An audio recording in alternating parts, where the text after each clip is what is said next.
nkubiriza abantu okwettanira ennyo okukola emirimu gya Katonda. Omuntu bw'akola emirimu gya Katonda ne bw'aba avudde mu nsi tiyeerabirwa emirembe n'emirembe. Kubikkulirwa 13:14 beesiimye abafu abafiira Mukama waffe.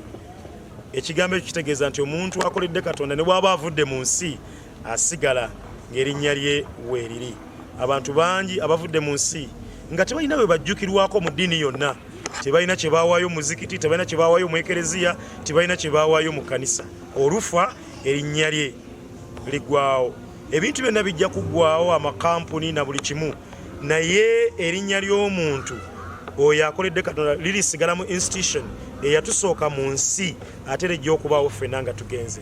Institution eyo bagiyita church oba eddiini yonna.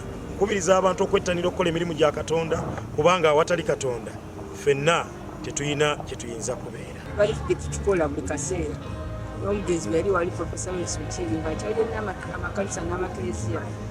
Ekatimbe eyo, ekatimbe Sembabule batukyalayo nnyo. Katuleni mtyalo gwe kusose emityana ne tugenda maaso nawe emityalo. Tukola abe Masaka.